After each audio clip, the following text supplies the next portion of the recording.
ले या शरफ बेचारा ये जो आपका यूट्यूब चैनल वाला हर 15-20 दिन के बाद मेरे पास आता रहा, मेरे बीवी बच्चों से खैर खबर लेता रहा। एक आदमी तो ऐसा मेरे घर पे आया जिसने मेरे बच्चे को बुलाया, मैं नहीं जानता हूँ वो कौन है, अल्लाह उसको जज़ाए खैर दे, जिसने मेरे बच्चे से पूछा कि बेटा तुम कौन से स्कूल में पढ़ते हो। अगर हिम्मत कर सकते हो तो करो, और चलना है तो चलो मेरे साथ बनारस की जेल में। मैं आपको एक ऐसे आदमी से मिलवाता हूँ जो स्विट्जरलैंड का रहने वाला है, जो आज से 8 साल पहले नेपाल के बॉर्डर पर अल्हम्दुलिल्लाह नहमदुहु व नस्तईनुहु व नस्तगफिरुह व नऊज़ु बिल्लाहि मिन शुरूरि अनफुसिना व मिन सय्यिआति अमालिना मन यहदिहिल्लाहु फला मुज़िल्ल लहु व मन युज़लिल्हु फला मुज़िल्ल लहु व मन युज़लिल फला हादिय लहु व अशहदु अल्ला इलाहा इल्लल्लाहु वहदहु ला शरीका लहु व अशहदु अन्न मुहम्मदन अब्दुहु व रसूलुहु अम्मा बाद फ़इन्न खैरल हदीस किताबुल्लाह व खैरल हदी हदी मुहम्मदिन सल्लल्लाहु अलैहि वसल्लम व शर्रल उमूरि मुहदसातुहा व कुल्लु मुहदसतिन बिदअह व कुल्लु बिदअतिन ज़लालह व कुल्लु ज़लालतिन फिन्नार। अऊज़ु बिल्लाहि मिनश शैतानिर रजीम। बिस्मिल्लाहिर रहमानिर रहीम। वला तहिनु वला तहज़नु व अंतुमुल अलौना इन कुंतुम मुमिनीन। रब्बि इश्रह ली सदरी व यस्सिर ली अमरी वहलुल उक़दतम मिन लिसानी यफ़क़हू क़ौली। स्टेज पर तशरीफ़ फरमा मुअक्कर उलमाए किराम, ललमटिया नीमा और उसके अतराफ़ व अकनाफ़ से तशरीफ़ लाए हुए मुअज़्ज़ज़ सामीन हज़रात, आपको ये बखूबी इल्म है कि मैं कहाँ था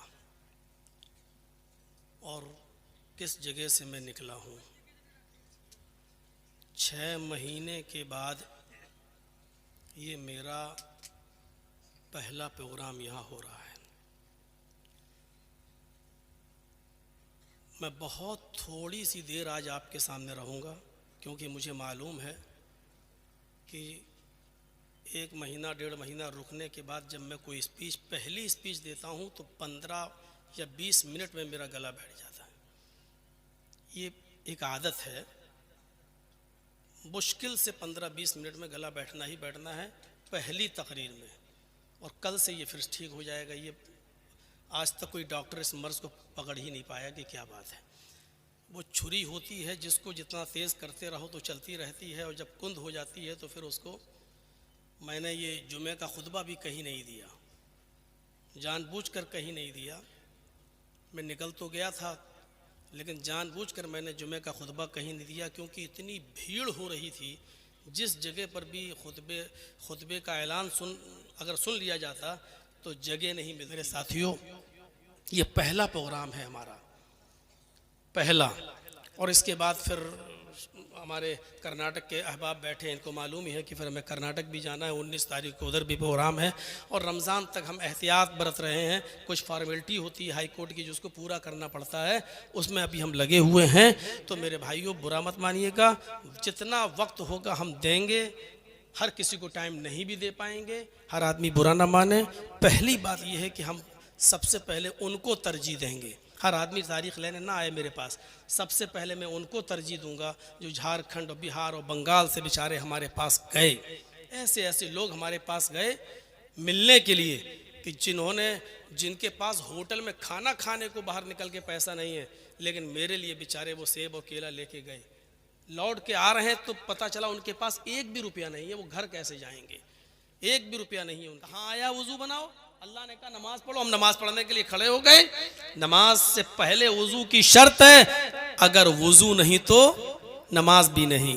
अल्लाह ने कहा कि हम तुम्हें हुकूमत देंगे, तुम्हें बुलंदी देंगे, तुम्हें सरदारी देंगे, इज्जत देंगे, लेकिन मेरी शर्त है इन कुंतुम मोमिनीन, अगर तुम मोमिन हो। आज हमें इज्जत नहीं मिल रही है। दुनिया के किसी भी कोने में आप चले जाइए, मैं जिस माहौल में था उस माहौल में भी हिंदू मुस्लिम चलता था। उस माहौल में भी था कि आपको ऊंची आवाज में मस्जिद के अंदर नमाज पढ़ाने की इजाजत नहीं होगी, आपको 5 मिनट से ज्यादा जुमे का खुतबा देने की परमिशन नहीं होगी। आज कहीं पर भी किसी भी तबके में जाइए और किसी भी आप ब्रांच और शोबे में चले जाइए, मुसलमान बाइज्जत नहीं है। सुरिबत अलैहिमुज़्ज़िल्लतु वल मस्कना, सबसे ज्यादा जलील, सबसे ज्यादा रुस्वा, सबसे ज्यादा ख्वार आज के इस दौर में मुसलमान है। सिर्फ हिंदुस्तान के अंदर ही नहीं, किसी भी मुल्क में चले जाइए आप, यहां तक कि अपने पड़ोसी मुल्क पाकिस्तान का हाल देख लीजिए। कटोरा लेकर भीख मांगने पर मजबूर हो गई है वहां की आवाम। इकोनॉमी बिल्कुल ढह चुकी है, उसकी लाइट खत्म हो चुकी है उस मुल्क की, कर्ज में डूब चुका है आपका पड़ोसी मुल्क। जहां ईमान खत्म होगा, हम हिंदुस्तान के अंदर महफूज हैं, हमारी मस्जिदें महफूज हैं। यहां होली और दिवाली और ईद अगर एक दिन पड़ जाए तो आराम के साथ आप रंग से बचते हुए मस्जिद में जा सकते हैं और हिंदू भाई भी आराम से अपना त्योहार बना सकता है। लेकिन आप अपने पड़ोसी मुल्क का हाल देखें तो वहां मस्जिदें महफूज नहीं है। नमाज की हालत में गोलियों से भून दिया जाता है, सजदे की हालत में गोलियों से भून दिया जाता है। मेरे प्यारे साथियों, दुनिया के किसी भी कोने में चले जाइए, इराक का हाल देख लीजिए आप, ईरान का हाल देख लीजिए आप, सीरिया का हाल देख लीजिए आप, फिलिस्तीन का हाल आप देख लीजिए। आप दुनिया के किसी भी मुल्क में, जो आप अपने मुल्क कहते हैं जिनको इस्लामी मुल्क, मुस्लिम ममालिक, आप उनका हाल देख लीजिए। भारत के मुसलमानों से बदतर जिंदगी गुजार रहे हैं। हम इनफरादी तौर पर सबसे मजबूत हैं, हम इज्तिमाई तौर पर भी सबसे मजबूत हैं। अगर दुनिया का सबसे अमीर कोई इंसान है दुनिया का, तो वो एक मुसलमान है। और दुनिया का सबसे अमीर मुल्क अगर कोई है तो वो कुवैत, जिसकी करेंसी सबसे हाई फाई। हम इज्तिमाई तौर पर भी मजबूत हैं, इनफरादी तौर पर भी मजबूत हैं, लेकिन अफसोस ये है कि इसके बावजूद सबसे ज्यादा जलील, सबसे ज्यादा रुस्वा, सबसे ज्यादा बदनाम और सबसे ज्यादा बेबस, सबसे ज्यादा कमजोर अगर तुम्हें दुनिया में कोई नजर आएगा और हिंदुस्तान में कोई नजर आएगा तो वो मुसलमान नजर आएगा। वला तहिनु वला तहज़नु व अंतुमुल अलौना इन कुंतुम मुमिनीन, तुम गम न करो, तुम मायूस न हो जाओ, तुम परेशान न हो। मोमिनो, हम तुम ही को इज्जत देंगे, तुम ही बुलंद रहोगे, तुम ही साहिब इज्जत रहोगे, कदम कामयाबी तुम्हारे कदम चूमेगी। इन कुंतुम मुमिनीन, शर्त यह है कि तुम पहले मोमिन बन जाओ। अल्लाह ने ईमान की शर्त लगाई है, पहले तुम मोमिन बन जाओ। ईमान एक मुआहिदा है और अमल सालेह नतीजा है। आपसे एक मालिक और मजदूर होता है ना, मालिक जैसे मोबाइल में सिम और सिम के लिए मोबाइल, ये दोनों लाजिम और मलजूम है। आपके पास मोबाइल है लेकिन सिम नहीं तो बेकार है, आपके पास सिम है लेकिन मोबाइल नहीं तो बेकार है। आपके पास ईमान है लेकिन अमले स्वाले नहीं बेकार है, आपके पास अमले स्वाले है लेकिन ईमान नहीं बेकार है। अमले स्वाले हम क्या करेंगे, हमसे अच्छे अच्छे अमले स्वाले गैर मुस्लिम लोग करते हैं। आप चले जाइए बम्बई के टाटा हॉस्पिटल में लाइन लगी होगी, गैर मुस्लिमों की मदद लेकर घूम रहे हैं। कैंसर मरीजों के लिए कोई एक ट्रक सेब ला रहा है, कोई एक ट्रक ऑरेंज ला रहा है, कोई 2 लाख 4 लाख रुपए का चेक लिए खड़ा है, लीजिए साहब आप गरीब हैं तो हमसे ले लीजिए। कोई खाना लेके आ रहा है, कोई पूरा व्हील चेयर मरीजों को दे रहा है अपने पास से, कोई मरीजों का पूरा इलाज का ठेका ले रहा है अपने पास से। कितना अच्छा काम कर रहे हैं ये लोग। अभी मई और जून की गर्मी में ट्रेनों में देखिएगा आप, जहां आपकी गाड़ी रुकेगी लोग ठंडा पानी लेकर आपकी बोतलों में भरना शुरू कर देंगे। कितना अच्छा काम कर रहे हैं प्यासों को पानी पिलाने का। अमले स्वाले तो है लेकिन उनके पास ईमान नहीं है, इसलिए बेकार। हमारे पास ईमान है लेकिन अमले स्वाले नहीं। बेकार। दोनों चीजें जरूरी हैं। सूरह असर पढ़िए, अल्लाह रब्बुल आलमीन ने कामयाब मोमिन की जो शर्त बताई है उसमें यह भी रखी है, वल असर, जमाने की कसम, इन्नल इंसान लफी खुस्र, रुए जमीन पर जितने भी इंसानों को तुम देख रहे हो सरतापा सब नुकसान के अंदर डूबे हुए हैं, सब नुकसान ही नुकसान में है। कौन लोग नुकसान में नहीं है उनको अलग कर दिया, मुस्तस्ना कर दिया। इल्लल्लज़ीना आमनू व अमिलुस्सालिहात, जो लोग ईमान लाए और जिन्होंने नेक अमल किए, जो ईमान लाए और जिन्होंने अमल स्वालिह किए, ये नुकसान के अंदर नहीं है। व तवासौ बिल हक़्क़ि व तवासौ बिस सब्र, ये दूसरी तरफ इल्लल्लज़ीना आमनू व अमिलुस्सालिहात, ईमान और अमल स्वालिह ये दोनों जरूरी है। ईमान एक मुआहिदा है, अमल स्वालिह उसका नतीजा है। अगर आपने अमले स्वाले नहीं किए तो अल्लाह ने जो शर्तें रखी हैं जन्नत में जाने की, ये करो तो हम तुम्हें जन्नत में दाखिल कर देंगे जिसके नीचे दूध की नहरें बह रही होंगी, शहद की नहरें बह रही होंगी, ये तमाम चीजें अमले स्वाले के नतीजे के अंदर हैं। ईमान और अमले स्वाले दोनों चीजें हमारे अंदर होनी चाहिए। दोनों, ईमान से हमारा बुनियादी रिश्ता होना चाहिए। बुनियाद जितनी मजबूत होगी इमारत उतनी मजबूत होगी। आपने पतंग को देखा है, उड़ती है, और एक पतंग उड़ाने वाला डोर को ढील देता रहता है, पतंग ऊंचाई पर उड़ती है। आपने कभी गौर किया है कि वो पतंग आसमान की बुलंदियों पर कैसे टिकी हुई है? उसको कौन सी चीज रोके हुए है? वो पतंग ऊपर जा रही है, आप ढील देते जा रहे हैं डोर, और वो बढ़ती और ऊंचाई पे जाती चली जा रही है। उसको हवा में कौन सी चीज रोके है? उसको बुलंदी पर पहुंचाने वाली कौन सी चीज है? और कभी आपने फिर गौर किया होगा, थोड़ी देर के बाद उस पतंग के पास उड़ते हुए दूसरी पतंग आती है और दोनों पतंग में पेच लड़ते हैं और एक पतंग दूसरे पतंग की डोर को काट देती है। फिर आपने देखा होगा कि जो दूसरी पतंग कट के जमीन पर गिरती है, जिसकी डोर कट जाती है, वो पतंग हिचकोले खाते हुए, वो पतंग जंपिंग करते हुए, कोला मंडियां खाते हुए वो पतंग नीचे आती है। और फिर उसका अंजाम क्या होता है? जमीन पर खड़े चंद लड़के उस पतंग पर झपट पड़ते हैं और उसको नोच देते हैं, फाड़ देते हैं। वो पतंग जो अभी बुलंदी पर थी, वो पतंग जिसका अभी हम कुछ नहीं कर पा रहे थे, वो पतंग जो अभी तक हमारी आंख का तारा बनी हुई थी, वो पतंग जिसको हम सर उठाकर इज्जत की नजरों से देख रहे थे, उसकी ऊंचाई और उसकी तरक्की पर फख्र कर रहे थे, लेकिन थोड़ी देर के बाद उस पतंग ने अपनी बुनियाद से, अपनी डोर से उस रिश्ते को खत्म किया। तो उसका अंजाम क्या हुआ? हिचकोले खाते हुए, कोला मंडियां खाते हुए वो पतंग नीचे की तरफ आई। क्यों?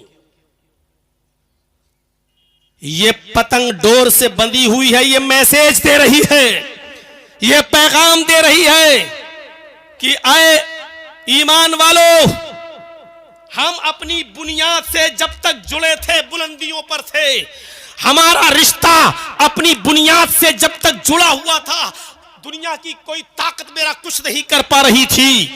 तुम नीचे देखकर हमें, हमारी तरफ देखकर अपनी आंखें ठंडी कर रहे थे और फख्र के साथ कह रहे थे ये पतंग कितनी ऊंचाई पर है, कितनी तरक्की की हुई है।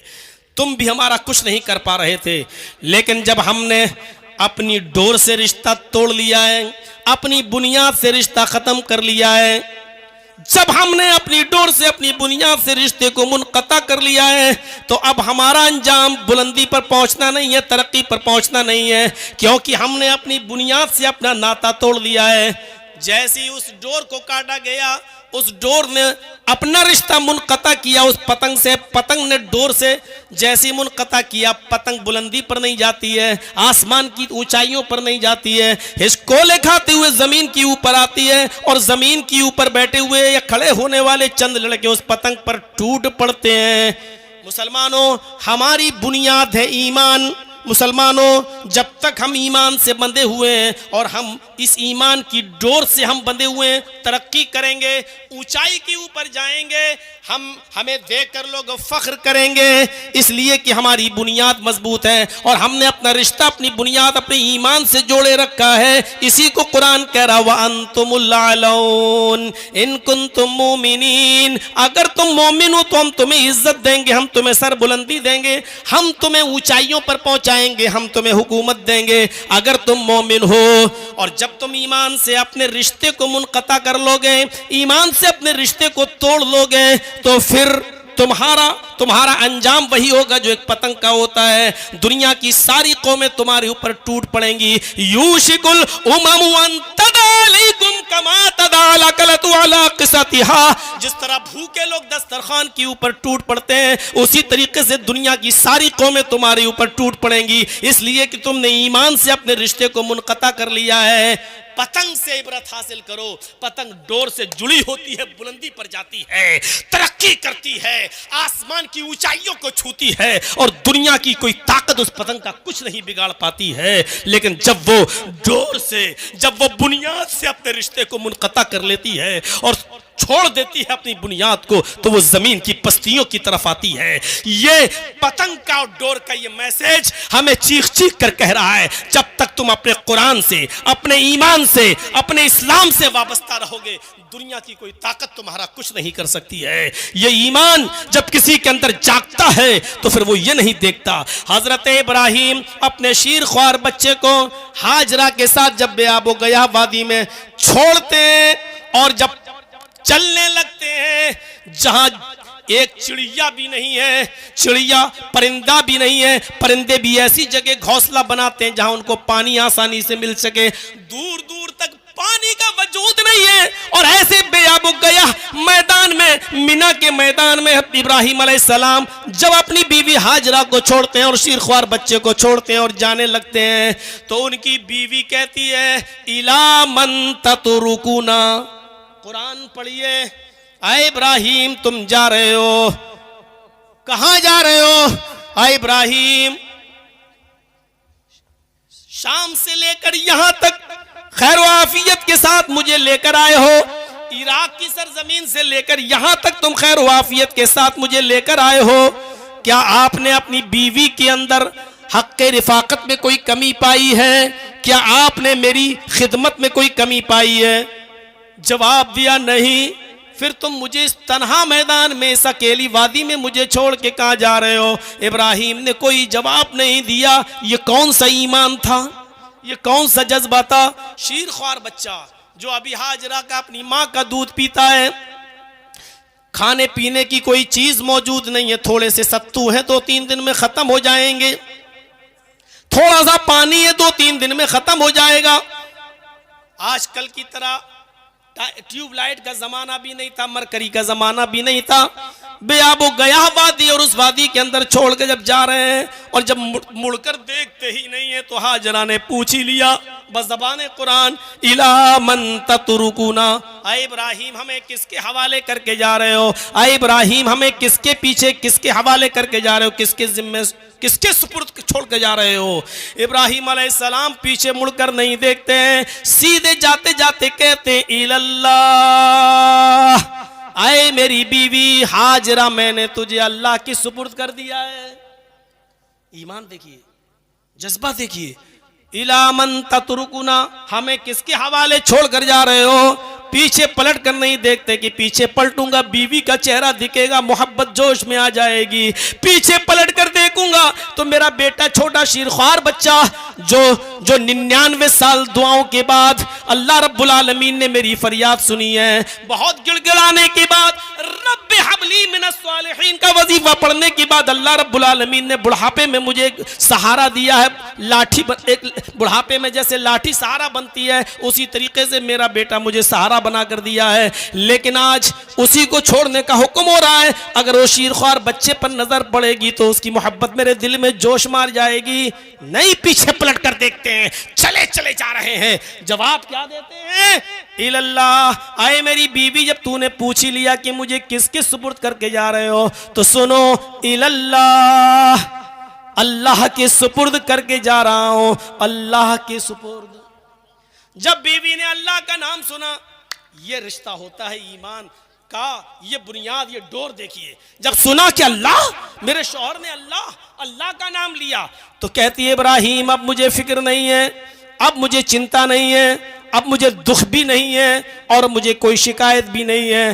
अब जा रहे हो तो जाओ, और जहां जा रहे हो जाओ, जाओ, लन युज़िऊन अल्लाहु अबदा, अब हमारा रब हमको ज़ाये नहीं करेगा, अब हमारा रब हमको बर्बाद नहीं करेगा। आपने मुझे ऐसी हस्ती के सुपुर्द कर दिया है, उस जात के सुपुर्द कर दिया है कि अब हमारा रब हमको कभी ज़ाये नहीं होने देगा, हमारा रब कभी हमको अब बर्बाद नहीं होने देगा। इब्राहिम अपने रास्ते चले गए, हाजरा वहीं रहीं, और जब बीवी और बच्चा आंखों से ओझल हो गया तब जाकर कहा रब्बी इन्नी अस्कन्तु मिन ज़ुर्रियती बिवादिन गैरि ज़ी ज़रअ इंद बैतिकल मुहर्रम। ऐ अल्लाह, मैंने अपने फैमिली को, अपने बीवी बच्चों को, अपनी ज़ुर्रियत को, अपनी आलो औलाद को तेरे मोहतरम घर के पास मैंने छोड़ा है। ऐ अल्लाह, तू हमारे अहल की हिफाजत फरमाना। ज़रा गौर करो मेरे प्यारे साथियों, ये ईमान का जज्बा था। आज के इस दौर में गौर कीजिए, कोई अकेले, और वो भी बियाबान जंगल में, और वो भी शौहर कोई सही रीजन नहीं बता रहा और चला चला जा रहा है। सोचिए, तसव्वुर कीजिए, एक औरत कह सकती है आपकी अपनी बीवी आपके साथ यहां से अकेले भागलपुर तक नहीं जा सकती, आपके साथ जा सकती है, अकेले नहीं जा सकती हो। सिर्फ तसव्वुर कीजिए, उस बियाबान जंगल में हजरत हाजरा अकेले रही, सत्तू खत्म, पानी खत्म, दौड़ती हैं सफा से मरवा, मरवा से सफा। पहले ये कोशिश बतला रही है कि नहीं, तकदीर पे भरोसा करो, लेकिन तकदीर पे भरोसा करके हाथ पे हाथ धरकर मत बैठे रहो। पहले हाजरा दौड़ी सफा से मरवा, मरवा से सफा, 7 चक्कर लगाए, और जब थक गई बच्चे के पास आकर बैठ गई, दुआ की अल्लाह एक औरत जात जितना दौड़ सकती थी दौड़ चुकी, अब तू हमारी मदद फरमा, मेरा शौहर इब्राहिम मुझे तेरे सुपुर्द करके गया है, अल्लाह मेरा बच्चा भूखा मर जाएगा, अल्लाह यही इब्राहिम की विरासत है जो तेरे दीन को बाकी रखेगी, जो तूने दीन नाजिल किया है उसकी हिफाजत करेगी और उसको आगे बढ़ाएगी। गौर कीजिए मेरे प्यारे साथियों, तब अल्लाह रब्बुल आलमीन ने जमजम का चश्मा जारी किया और अल्लाह ने उसको भी एक निशानी बना दिया। कहने वालों कि इस्लाम ने औरतों का मजाक उड़ाया है, इस्लाम ने औरतों को घर की 4 दीवारी के अंदर कैद कर दिया है, इस्लाम ने औरतों को हिजाब के अंदर कैद कर दिया है, और इस बात को आज की पालतू मीडिया ने जितना उछाला है, जितना बदनाम किया है, इतना तो किसी गवर्नमेंट ने भी और किसी सरकार ने भी बदनाम नहीं किया है जितना इस मीडिया ने। उस मीडिया को कान के पर्दे खोल के सुन लेना चाहिए कि इस्लाम ने औरत को वो मकाम दिया है कि जहां जहां हाजरा के कदम पड़े और जहां जहां हाजरा दौड़ी, अल्लाह रब्बुल आलमीन ने हजरत हाजरा के नक्शे पा को अपनी इबादत का हिस्सा बना दिया है, उसको अपनी इबादत करार दे दिया है कि जब तक तुम भी सफा और मरवा के चक्कर हज और उम्रे में नहीं लगाओगे तुम्हारी इबादत कबूल नहीं होगी। हजरत हाजरा के नक्शे पा को अपनी इबादत का एक हिस्सा करार दे दिया है। इससे बड़ी एक औरत की इज्जत क्या होगी, इससे बड़ा एक औरत का मकाम क्या होगा। अपने शौहर के मरने के बाद औरत को इस भारत में ही नहीं दुनिया के किसी भी कोने में जिंदा रहने का हक ना हो और उसको अपने शौहर की चिता में जल जाने का अधिकार देता हो जो धर्म और जो मजहब और जो कानून। गौर करो, वो आज हमें बता रहे हैं कि औरतों का सम्मान क्या है और औरतों की इज्जत क्या है।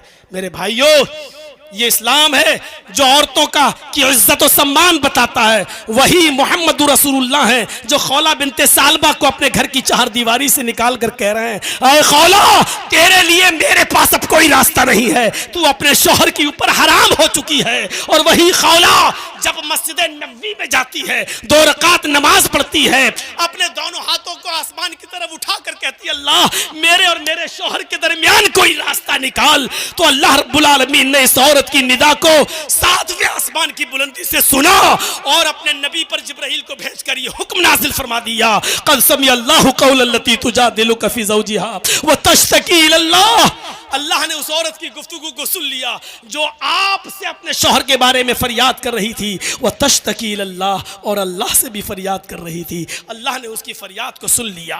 7वें आसमान के ऊपर अल्लाह ने एक औरत की फरियाद को सुना, उस औरत की फरियाद को सुना जो मोहम्मद की चौखट से महरूम हो चुकी थी। मोहम्मद रसूलुल्लाह जिसके लिए रास्ता नहीं निकाल सके, अल्लाह ने उसके लिए रास्ता निकाला। मेरे भाइयों, ये औरत का एक सम्मान, औरत की एक इज्जत है जो इस्लाम ने औरत को दी है। यही खौला बिनते सालबा है, जब बूढ़ी थी और कमर झुकाकर चल रही थी और लाठी टेक कर चल रही थी, तो एक पुल के पास उन्होंने कहा है उमर रुक। उमर रुक गए, कहा उतर घोड़े से। उमर घोड़े से उतरे, कहा मेरे पास आ, कान नीचे कर। और उस बुढ़िया ने उमर के कान में कुछ कहा तो सहाबा ने कहा उमर अमीरुल मोमिनीन, एक मामूली औरत के लिए आप घोड़े से उतर गए, एक मामूली औरत के लिए आप झुक गए और उसके सामने अपना कान पेश कर दिया। उमर रोते हुए कहते हैं कि ऐ मोहम्मद के साथियों, ये मामूली औरत नहीं है, ये वो औरत है जिसकी जबान से निकले हुए कलमात को सातवें आसमान पर बैठे हुए अर्श पर मुस्तवी अल्लाह ने भी रिजेक्ट नहीं किया है, अल्लाह ने भी उसकी फरियाद को सुना है। तो उमर कौन होता है जो उसकी फरियाद को रिजेक्ट कर दे? उमर कौन होता है जो उसकी फरियाद को रायगा कर दे और रिजेक्ट कर दे? मेरे प्यारे साथियों, ईमान से अपने रिश्ते को मजबूत कीजिए। ईमान का रिश्ता बड़ा मजबूत हो, आप बुलंदी पर फायज होंगे। ईमान जानते हैं, एक मिसाल से समझाने की कोशिश करता हूँ। हजरत मूसा का और फिरौन का वाकया तो आपने बहुत बार सुना होगा, थोड़ा सा गौर कर लीजिएगा। ईमान जब किसी के अंदर पैदा होता है तो उसके अंदर क्या चीज पैदा हो जाती है? क्या चीज पैदा हो जाती है जब ईमान किसी के अंदर पैदा होता है? उफ, फिरौन और मूसा के दरमियान एक मुनाजरा होने लगता है। आओ जमा हो जाए एक मैदान में, तुम सच्चे या हम सच्चे। और फिरौन अपने जादूगरों को लेकर गया और कहा कि आज तुम ऐसा तिलस्म दिखाओ, ऐसा जादू दिखाओ कि आज फिरौन और आज मूसा और उसके साथी सब हक्का बक्का रह जाएं और मूसा हार जाए। जानते हो, जब किसी के अंदर ईमान नहीं होता तो मुतालबा क्या करता है? वही फिरौन के जादूगरों ने मुतालबा किया, ये तो मेरे बाएं हाथ का खेल है, मूसा और उसके साथी हक्का बक्का रह जाएंगे, हार जाएंगे, भाग जाएंगे। लेकिन अगर हमने ऐसा किया, इन्ना लना लअजरन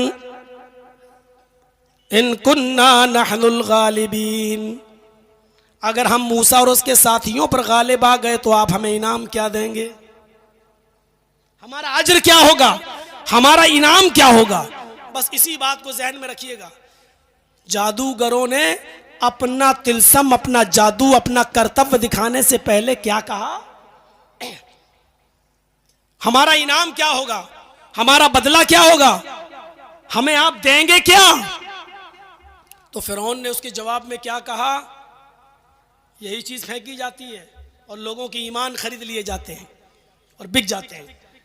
क्या कहा?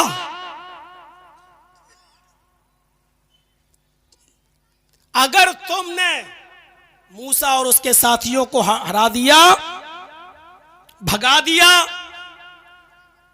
हक्का बक्का कर दिया, हारने पर मजबूर कर दिया, तो तुम मेरे मुकर्रब हो जाओगे, मेरे वजीर बन जाओगे, हमारे खास लोगों में तुम्हारा शुमार होगा। हम जो भी काम करेंगे तुमसे मशवरा करेंगे। जाहिर बात है कि जब कोई बादशाह का मुकर्रब हो जाए तो फिर तो वो दिरहमो दीनार सोने और चांदी में ही खेलेगा। खुश हो गए, अच्छा ये हमारा इनाम होगा, हमें आप अपना खास वजीर बनाएंगे कि हाँ हुआ। जादूगरों ने रस्सियां फेंकी और वो रस्सी सांप बन गई। सांप थी नहीं लेकिन दिखने लगी। मूसा अलैहिस्सलाम उन रस्सियों का सांप बनते हुए देखते हैं तो डर जाते हैं, उनकी कौम भी डर जाती है। लेकिन अल्लाह रब्बुल आलमीन ने फरमाया डरो नहीं, इन्होंने जो जादू दिखाया है आप हकीकत दिखाइए, मौजिजा दिखाइए। अन अलक़ियासाक, ऐ मूसा तुम्हारे हाथ में जो लाठी है, जो डंडा है, उसको तुम जमीन के ऊपर मारो। मूसा अलैहिस्सलाम ने उस डंडे को जमीन पर मारा जो उनके हाथ में था, वो एक अज़दहा बन गया। अज़दहा फ़इज़ा हिया तल्क़फ़ु मा यअफ़िकून, कुरान कहता है इतना बड़ा अज़दहा बन गया कि वो रस्सियां जो सांप दिखाई दे रही थी उन सबको खा गया। जादूगर समझ गए हमने जो दिखाया है वो जादू है, और मूसा ने जो दिखाया है वो जादू नहीं है, वो खुदाई मौजिज़ा है, अल्लाह की तरफ से है। फौरन बदल गए और ये चमत्कार देखा, मूसा अलैहिस्सलाम का ये मौजिज़ा देखा तो चीख पड़े, आमन्ना बिरब्बिल आलमीन, रब्बे मूसा व हारून, हम अल्लाह रब्बुल आलमीन पर ईमान लाए, हम उस रब पर ईमान लाए जो हारून का रब है, जो मूसा का रब है, जो हारून का रब है, जिसको मूसा और हारून भी अपना रब कहते हैं, उस पर ईमान लाए। अब चीज समझ लीजिएगा, फिरौन ने कहा अच्छा बदल गए, हमने इजाजत भी नहीं दी और तुम ईमान ले आए, जिस चीज को हम खत्म करना चाहते थे उसी चीज पर तुम ईमान लाए, जिनको हमने हराने के लिए यहां बुलाया था तुम उन्हीं के ऊपर और उनके रब के ऊपर ईमान ले आए। इन हाज़ा लमकरुन, ये तो साजिश है, पहले से प्लानिंग है, तुमने इस दारुस सल्तनत के अंदर एक पहले से प्लानिंग कर रखी थी, बहुत जल्दी इसके अंजाम को जान लोगे। और फिरौन ने फिर सजा सुनाई, ला उक़त्तिअन्ना अयदियकुम व अर्जुलकुम मिन खिलाफ, अब तुम्हारी सजा यह है कि हम तुम्हारे हाथ काटेंगे और पैर काटेंगे मुख्तलिफ सिमतों से, मुखालिफ सिमतों से। अगर दाहिना हाथ काटेंगे तो बायां पैर, और बायां हाथ काटेंगे तो दायां पैर। सिर्फ ये हाथ पैर काट के छोड़ नहीं देंगे, नहीं छोड़ेंगे नहीं, तुम लउसल्लिबन्नकुम अजमईन, सूली पर चढ़ा देंगे। उसके बाद कितनी दर्दनाक सजा, कितनी दर्दनाक सजा। जब आदमी सजा को सुनता है तो बड़े बड़े लोगों के गुर्दे उस वक्त पानी हो जाते हैं, और इसकी जीती जागती तस्वीर हम भी हैं। जब कटघरे के अंदर हमको 10 साल की सजा सुनाई गई तो थोड़ी देर के लिए हम भी भौचक्का रह गए हैं, ये क्या हुआ। और जब अंदर गए तो सबसे कम सजा मेरी ही थी। जब मैंने और लोगों से पूछा भाई तुम कब से हो, बड़ी आसानी से कहता अभी तो मौलाना मुझे 13 ही साल हुए हैं। एक से पूछा, कहता कि 22 हो चुके, 23वीं में लगा हुआ हूं। बोला तुम्हें कितनी सजा हुई, मैंने कहा 10 साल। बोला भाग, हंसते हुए काट लेगा तू क्या टेंशन लेता है। इस तरीके की बात है, गौर कीजिए। तो वहां जाके हिम्मत बढ़ी है? हम तो सोच रहे थे 10 साल बहुत ज्यादा, वो कह रहा मैं 13 साल से हूं, वो कह रहा है कि मैं 17 साल से हूं, वो कह रहा मैं 22 साल से हूं। मेरे तो होश उड़ गए और वो हंस रहे हैं। कत्ल करके आए, मर्डर में आए, जिसमें आए, हमें जेल में आज तक कोई ऐसा आदमी नहीं मिला जिसने ये कहा हो कि मैं हकीकत में कत्ल करके आया हूं।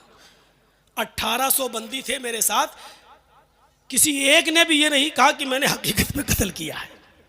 सब कह रहे हैं मुझे फंसाया गया, मुझे फंसाया गया। जब आपस में बातें होती थी, बातें सुनता था, कुछ लोगों को तो लगता था वाकई में इनके साथ तो साजिश हुई। एक ऐसा आदमी बेचारा अंधा हमारा दोस्त बन गया, हमारे साथ चाय वाय पीता था, दोनों आंखों से अंधा। उसको लोग सहारा दे के उठाते थे, लेटरीन में लेके जाते थे, लेटरीन से उसको निकालते थे। मैंने उससे पूछा ये कितने साल से है, कहा इसको 7वां साल चल रहा है। मैंने कहा ये किस में आया, कहा कत्ल में। बताइए कत्ल किया होगा। अब समझ में आया कि कानून की आंख में पट्टी क्यों बंधी होती है। ये कत्ल में, कत्ल करके भाग भी नहीं पाया होगा। जिस आदमी को लेटरीन में ले जाने के लिए एक आदमी लगा हो, उससे निकालने के लिए एक आदमी लगा हो, उसको भंडारे से खाना लेने के लिए एक आदमी लगा हो, वो आदमी किस में आया, कत्ल के जुर्म में। अंधा भी उसको देखकर कह देगा, थोड़ी सी अकल रखने वाला भी ये बेचारा फंसाया गया है। इतना साफ सुथरा आदमी भी बेचारा जेल की सलाखों में है, और वहां का जेलर कह रहा है हम तो सिर्फ कानून को मानते हैं साहब, इसका वारंट आया हमने रख लिया, इसकी रिहाई का ऑर्डर ले आओ, हम 1 मिनट में छोड़ देंगे इसको, हम तो सिर्फ रक्षा करते हैं। गौर कीजिए, तस्लीम नहीं कर सकते आप।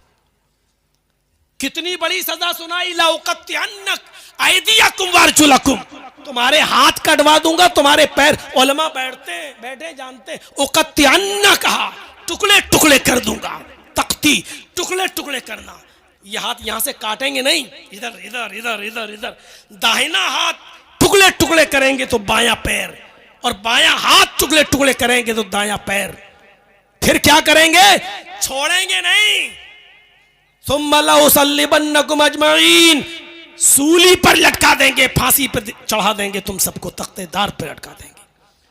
और ये सजा सुनने के बाद जानते हो क्या कह रहे हैं वो जादूगर? अभी जो इनाम मांग रहे थे, अभी जो फिरौन से कह रहे थे अगर हमने मूसा और उसके साथियों को हरा दिया तो तुम मुझे क्या इनाम दोगे, जब इतनी बड़ी सजा सुनते हैं तो क्या कहते हैं? आए फिरौन, तुझे जो कुछ भी करना है कर, जो कुछ भी कर सकता है तू कर ले,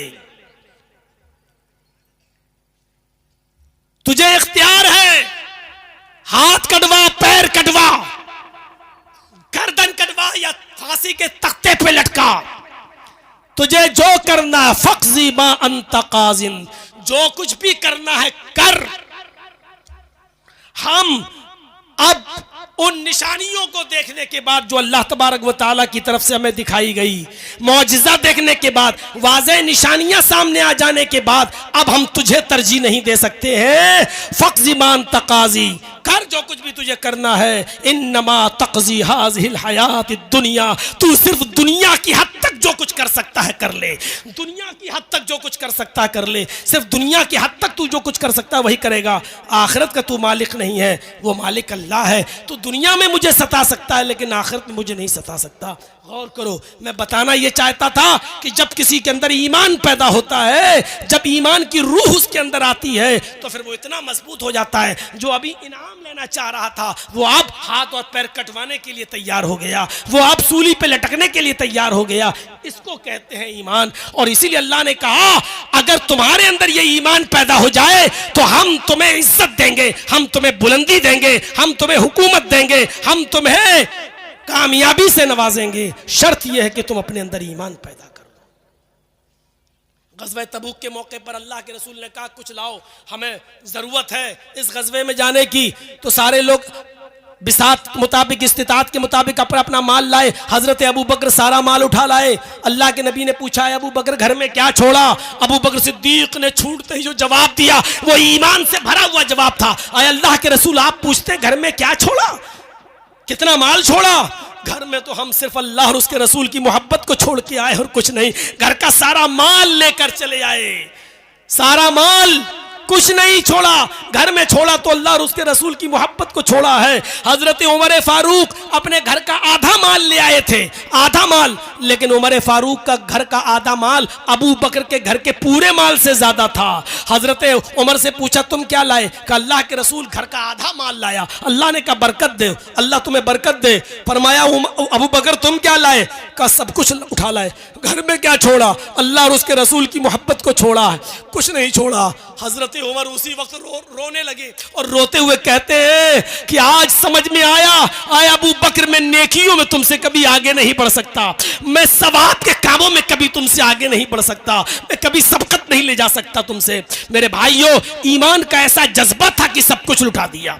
यहाँ तो बेचारा एक मौलाना आता है और भीख सी मांगता है कि इस मदरसे के लिए इतना दे दो, उतना दो। अल्लाह तुम्हें बरकत दे, अल्लाह तुम्हारे कारोबार में बरकत दे। ऐसा लगता है कि बेचारा इस मदरसे के लिए आपके सामने रुकू कर रहा हो, आपके सामने सजदा कर रहा हो, आपके सामने गिड़गिड़ा रहा हो और आप 100-500 रुपए देकर उसके ऊपर बहुत बड़ा एहसान कर रहे हो। मेरे भाइयों, ऐसा महसूस होता है और ऐसा तसव्वुर, ऐसा दिमाग में आता है। जरा तसव्वुर कीजिए, यहाँ हजरत अबू बकर सारा माल ले आए तो उमर चीख पड़े कि आए अबू बकर मैं नेकियों में कभी तुमसे आगे नहीं बढ़ सकता। ईमान का जज्बा बहुत बड़ी चीज है। अल्लाह ने कहा वला तहिनु वला तहज़नु व अंतुमुल आलौन, गम करने की जरूरत नहीं, शर्त ही साहिब हुकूमत तुम रहोगे। शर्त क्या है? तुम अपने अंदर ईमान पैदा कर लो। अगर हिम्मत कर सकते हो तो करो, और चलना है तो चलो मेरे साथ बनारस की जेल में। मैं आपको एक ऐसे आदमी से मिलवाता हूं जो स्विट्जरलैंड का रहने वाला है, जो आज से 8 साल पहले नेपाल के बॉर्डर पर, गौर कीजिए, उसकी गाड़ी क्रॉस कर रही थी, वो नेपाल में घूमते हुए इंडिया में आ रहा था, उसके पास इंडिया का भी वीजा था। चूंकि वो अपनी जबान से वाकिफ नहीं था, हिंदुस्तानी जबान नहीं जानता था, और उस गाड़ी के अंदर 10 किलो चर्स रखा हुआ था। जब गाड़ी इंडिया के बॉर्डर में आई तो पुलिस ने उस गाड़ी की चेकिंग की और उस गाड़ी के अंदर 10 किलो चर्स पकड़ा गया। चूंकि ये ज़बान से वाकिफ नहीं था, हिंदी जानता नहीं था, इसलिए सारे मुसाफिरों ने इसी का नाम लगा दिया और उसको पकड़कर महाराजगंज की जेल में ले जाया गया। उसको बंद कर दिया गया, अंडर कस्टडी ट्रायल चला और उसको 10 साल की सज़ा सुना दी गई। 4 साल वो महाराजगंज की जेल में रहा। उसके बाद वहां से ट्रांसफर करके बनारस की सेंट्रल जेल में भेज दिया गया। इत्तेफाक देखिए, अल्लाह को शायद ऐसे लोगों से मुझे मिलवाना था। नमाज की ड्यूटी जेलर ने हमको दे दी कि आप पढ़ाइए। उसमें भी फितना और फसाद चला। कुछ ऊंची टोपी वाले कहने लगे हम इनके पीछे नमाज नहीं पढ़ेंगे। जेलर ने कहा हम तुम्हारा मौलवी कहां से लेके आए, जो है वही पढ़ाएगा, पढ़ना हो पढ़ो, नहीं तो अपने कमरे में पढ़ो। बहुत कुछ होता है। बहरहाल वो सारी बातें यहाँ बताने की जरूरत नहीं। 4 साल से वो इस जेल में है। उसका साबिक़ा हमसे पढ़ा। इस 8 साल की मुद्दत में उसने पूरा कुरान पढ़ लिया। इस 8 साल की मुद्दत में उसने इंग्लिश में उसका ट्रांसलेट पढ़ा। इस 8 साल की मुद्दत में उसने हर जुमरात और सोमवार का रोजा रखना शुरू किया। वो आदमी इतना मजबूत ईमान वाला, मैंने हिंदुस्तान के अंदर, पूरे इंडिया के अंदर इतनी जगहों पर मैंने घूमा है, मैंने ऐसा मजबूत ईमान नहीं देखा। वो हमसे कहता था कि यार मौलाना है आप हैं? हमने जी क्या हुआ, तुम 3-4 महीने में घबरा रहे हो, यहाँ आना जरूरी था तुम्हारा है? मैंने कहा चुप। कहा नहीं, अल्लाह तुमको लेके आया, तुमको ये देखना था, तुमको यहां से सीखना था। हमने कहा मुझे मेरे जिस दुश्मन ने यहां तक पहुंचाया है उसको भी यहां आकर पता चलना चाहिए कि बीवी बच्चों से दूर रहने का अंजाम क्या होता है और क्या महसूस होता है। नहीं, तुम ऐसा नहीं करेगा, माफ कर दे उसको, माफ कर दे। मैंने कहा कि तुम्हें जिस पुलिस वाले ने अंदर डाला तो माफ करोगे? 8 साल से पड़े हो। कहता हम तो पहले ही दिन माफ कर दिया, हम पहले ही दिन माफ कर दिया। हमने ऐसा मजबूत ईमान वाला नहीं देखा। जब मुझे बेल की खुशखबरी मिली, जब मैंने फ़ोन किया, वहाँ से 2 नंबर पे फ़ोन कर सकते थे। अब जब से अखिलेश की सरकार आई थी तो उसने 2 नंबर चालू करवा दिए थे कि कैदी जो है बंदी 2 नंबर पे बात कर सकता है 5 मिनट। तो जब मैंने अपने वकील से बात की तो उसने कहा मुबारक हो आपकी बेल हो गई। तो सबसे पहले मैंने उसी को बताया जुमे के दिन कि मेरी बेल हो गई। उसने कहा क्यों बताता है, क्यों बोलता है, हमको भी मत बताओ। क्यों? अरे जेल में नज़र लग जाता है। अपनी भाषा में बोल रहा है, उर्दू सीखा, हिंदी सीखा। मैंने कहा यार इस आदमी से मैं मिलने ज़रूर आऊँगा। मैं शनिचर को जेल से रिहा हुआ और जुमा मैंने कहीं नहीं पढ़ाया जानबूझकर, क्योंकि जहाँ पढ़ाता वहाँ भीड़ हम संभाल नहीं पाते। इतनी भीड़ आ रही थी कि फिर मैंने सोचा मीडिया ना आ जाए, तो मैं मुसाफिर था। जुमे के दिन हम जेल ही में चले गए। जो हमारे दोस्त बन चुके थे, जो खाना वाना बनाते थे हमारा, जो बेचारे कपड़े अपड़े भी धुल देते थे, हमारे पीछे नमाज भी पढ़ते थे, हमने उनसे मुलाकात करना बेहतर समझा कि बेचारों की कुछ मदद कर दी जाए। अब हम बाहर हैं, उनसे हम मिलने चले गए तो उस आदमी से भी मिले। इतना खुश हुआ मेरे भाइयों। आज भी स्विट्जरलैंड का रहने वाला वो आदमी, और 8 साल की सजा अभी तक काट चुका है फर्जी केस के अंदर बेचारा। लेकिन ईमान उसका इतना मजबूत है कि आज भी वही कहता है कि मेरा यहां आना जरूरी था, तुम्हारा भी आना जरूरी था। जितना दाना पानी लिखा था वो तुम्हें मिलेगा। यहां से जो सीख के जा रहे हो वो लोगों को बताओ कि क्या होता है, और यहां बंदियों की, कैदियों की के लिए कुछ करो। मेरे प्यारे साथियों, मौलाना अबुल कलाम आज़ाद की ज़िंदगी से सबक हासिल कीजिए। अल्लामा इब्न तैमिया ने जेल की सलाखों में रहकर 35 जिल्दों में फतावा इब्न तैमिया जेल के अंदर ही लिख डाली है मेरे भाइयों। और बनारस की जेल के अंदर एक लाइब्रेरी थी, उर्दू लाइब्रेरी, जिसमें मुझे 9 बजे से लेकर 10 बजे तक मुझे बिठा दिया गया था। मैं लोगों को किताबें निकाल के देता था। और मैं आपको बताता हूँ अल्हम्दुलिल्लाह, अल्हम्दुलिल्लाह, भरे मजमे में ये बात कह रहा हूं कि बनारस की जेल के अंदर जो लाइब्रेरी मैंने देखी है, टोटल उस लाइब्रेरी के अंदर अहले हदीस की किताबें रखी हुई हैं। कहां से आई? किसने दी? मैंने बहुत पता लगाने की कोशिश की, लेकिन मैं मायूस रहा, नहीं पता चल सका। पूरी लाइब्रेरी में उर्दू की किताबें रखी हुई हैं, पढ़िए। सफ़ीउर रहमान साहब मुबारकपुरी की, एहसान इलाही ज़हीर की, फजल इलाही साहब की, ये सारी किताबें भरी पड़ी हुई हैं, लोग माशाल्लाह पढ़ भी रहे हैं। अगर किसी के बीवी बच्चे ना हो तो जेल से ज़्यादा सुकून की जगह तो कोई है ही नहीं। अगर बीवी बच्चे ना हो तो, और बीवी बच्चे हो तो सबसे बड़ी सज़ा वही है, क्योंकि काट दिया जाता है, उनसे काट दिया जाता है। आपको बीए करना हो तो वहाँ करो, एमए करना हो तो वहाँ करो, स्कूल वहाँ खुले हुए हैं, खेलना हो तो मैच है, वॉलीबॉल खेलो, क्रिकेट खेलो, काम करना है तो काम करो, आपको उसका पैसा मिलेगा। काम नहीं करना चाहो तो कोई बात नहीं, आपको पैसा नहीं मिलेगा। आप एक दिन भी अगर आपने खाना नहीं लिया तो ज़बरदस्ती आपको खाना खिलाया जाएगा। मेरा वज़न जब आधा किलो घट गया, जब गया तो वज़न किया, 3 महीने के बाद वज़न किया तो आधा किलो घट गया। जेलर आया कि क्यों खाना नहीं मिल रहा है, बेचारा आधा किलो दूध लगा गया मेरा, खाओ, बाहर निकलोगे तो अरे हमें कोर्ट को जवाब देना पड़ता है। अब बताइए कि इसको कौन समझेगा? कोई इसको जेल समझेगा? लेकिन हाँ, घर वालों से काट दिया जाए, ये सबसे बड़ी सज़ा है। आप लोगों की दुआओं ने मुझे बाहर निकाला है, मुझे अपने अहल वयाल से मिलवाया है, और लोगों ने खाने काबा में भी हमारे लिए दुआएं की हैं। मैं उन सब का शुक्रगुजार हूँ, अपनी जमयत का, जमात का। बड़े बड़े लोग मुझसे मिलने आए, जमयत उलमा के लोग हमसे मिलने आए। डॉक्टर नोहरा शेख जो हैदराबाद की हैं, उन्होंने 3 वकील अपने सुप्रीम कोर्ट के हमारे पास भेजा और कहा कि सिर्फ दस्तखत कर दीजिए, 1 लाख से लेकर 50 लाख तक का खर्चा मैं आपका उठाऊंगी, कुछ नहीं। लेकिन मैंने सोचा इतना बड़ा मामला नहीं है मेरा, मैंने कहा नहीं, फिर देखा जाएगा जब ज़रूरत पड़ेगी। अल्लाह रब्बुल आलमीन से मैं दुआ करता हूँ इन तमाम लोगों का, जो लोग हमारे साथ, हमारे दुख दर्द में साथ रहे, हमसे मिलने आए, उन्होंने हमारे हौसले बढ़ाए। हमारी गैर मौजूदगी में हमारे वालिदैन को, जो बुढ़ापे की दहलीज पर हैं, और जब मैंने उनको जेल के अंदर हमसे मिलने के लिए आए और उनके लड़खड़ाते हुए पैरों को जब मैंने देखा तो उस वक्त पहली मर्तबा मैं रोया और यही दुआ करता था कि अल्लाह मुझे ऐसा दिन न दिखाना कि मेरे बाप को उधर कुछ हो जाए और मैं जेल की सलाखों में रहूं। मुझे सबसे ज़्यादा टेंशन मेरे वालिद मोहतरम की थी, जो 75 साल की उम्र में लड़खड़ाते हुए पैर से 2 लोगों के सहारे के जरिए आए।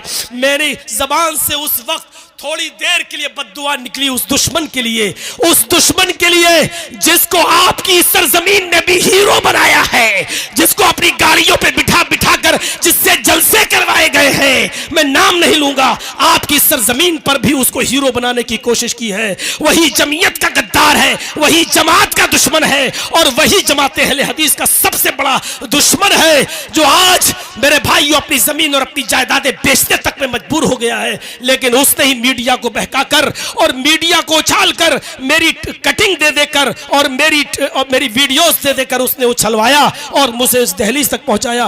पहली मर्तबा मेरी जबान से उसके लिए बद्दुआया जुमला निकला था। मेरे भाइयों, ये जायज था या नाजायज, ये मैं तन्हाई में सोचूंगा, लेकिन मेरे भाइयों, हमने अपने बूढ़े माँ बाप के उन कदमों को लड़खड़ाते हुए देखा तो बड़े से बड़ा गुर्दा वाला आदमी भी मेरे भाइयों इंसान था, मैं इंसान था, मेरी जबान से भी वो जुमले निकले। या शरफ बेचारा, ये जो आपका यूट्यूब चैनल वाला, हर 15-20 दिन के बाद मेरे पास आता रहा, मेरे बीवी बच्चों से खैर खबर लेता रहा। एक आदमी तो ऐसा मेरे घर पे आया जिसने मेरे बच्चे को बुलाया, मैं नहीं जानता हूं वो कौन है, अल्लाह उसको जज़ाए खैर दे, जिसने मेरे बच्चे से पूछा कि बेटा तुम कौन से स्कूल में पढ़ते हो, क्या तुम्हारा दूसरा भाई भी वहीं पढ़ता है, तुम बस से जाते हो। वो बेचारा स्कूल का एड्रेस लेकर गया और जाने के बाद वहाँ की मैडम से मिला और कहता है कि कब से फीस जमा नहीं हुई। उन्होंने कहा 4 महीने से। कहा कि पूरे साल की फीस कितनी हुई है? उन्होंने बताया 4.5 लाख रुपया फीस बनती है, बस की भी और दोनों बच्चों की पढ़ाई लिखाई की। उसने 4.5 लाख रुपए पूरे साल की फीस जमा कर दी और उसकी रसीद लाकर मेरे बच्चे को दे दिया कि जाओ अपनी अम्मी को दे देना। मेरा बेटा उसका मोबाइल नंबर पूछता रहा, उसका फोन नंबर जानने की कोशिश करता रहा, लेकिन उसने कुछ नहीं बताया और कहा जाकर कह देना कि बस बस हमने अल्लाह के लिए काम किया है और वो चला गया। मेरे इस कैसेट और इस तकरीर के ज़रिए अगर उस तक मेरी खबर पहुंच जाए तो तुमने मेरी गैर मौजूदगी में मेरे लिए जो सहारा बने हो, अल्लाह तुम्हें तुम्हारे कारोबार में दिन दूनी और रात चौगनी तरक्की अता फरमाए, तुम्हारे दुख दर्द में तुम्हारा तुम्हारा साथ दे। और तुम अगर अपना नाम नहीं बताना चाहते तो मत बताओ, अल्लाह रब्बुल आलमीन इसका तुम्हें बेहतरीन बदला देगा। हमारी बीवी लखनऊ में अपने बच्चों के साथ अकेले, लेकिन मेरे बच्चे को नमक तक नहीं खरीदना पड़ा, मेरे बेटे को नमक तक नहीं खरीदना पड़ा, वहाँ की जमीयत और जमात ने पूरा साथ दिया। अल्लाह ये सब तेरी तरफ से हुआ है, मैं तेरा शुक्रगुजार हूँ, तेरा शुक्र अदा करता हूँ। मैं उन तमाम लोगों का जिन्होंने दुआएं की और उन लोगों का भी जो हमसे मिलने के लिए आए। मैंने कहा था कि मेरा गला बैठ जाएगा, अब साथ नहीं दे पाऊंगा, कल इंशाअल्लाह तफसीली बहस होगी, तफसीली गुफ्तगू होगी। मैं फिर आपसे कहता हूँ कि चैनल वालों, मैंने तुम्हें बहुत समझाया, लेकिन तुम अपनी हरकत से बाज नहीं आए, मजबूरन मैंने ये कदम उठाया। आइंदा कभी मेरे पास मेरी तकरीर को रिकॉर्ड करने मत आइएगा, मैं फिर उस जगह नहीं जाना चाहता हूँ जिस जगह पर तुम लोगों की थंबल ने और तुम लोगों के कटिंग ने और तुम लोगों की निशानियों ने हमें पहुँचाया था। मैं मौज़रत के साथ कहता हूँ कि जो लोग भी मुझसे प्रोग्राम अपने यहाँ कराएंगे वो चैनल वालों को रोकेंगे, वरना मैं उनको प्रोग्राम नहीं दे पाऊँगा। बड़ी मौज़रत के साथ अल्लाह से मैं दुआ करता हूँ कि बारे इलाह हमारी ख़ताओं को माफ़ फरमा दे, ईमान हमारे अंदर पैदा फरमा दे, और जो सरबुलंदी और इज़्ज़त का तूने वादा किया था बारे इलाह वो तू हमें अता फरमा। और जब तक तू हमें ज़िंदा रख, इस्लाम पर ज़िंदा रखना, जब ख़ात्मा हो तो ईमान पर हमारा ख़ात्मा फरमाना। वमा अलैना इल्लल बलागुल मुबीन व आखिरु दावाना अनिल हम्दुलिल्लाहि रब्बिल आलमीन।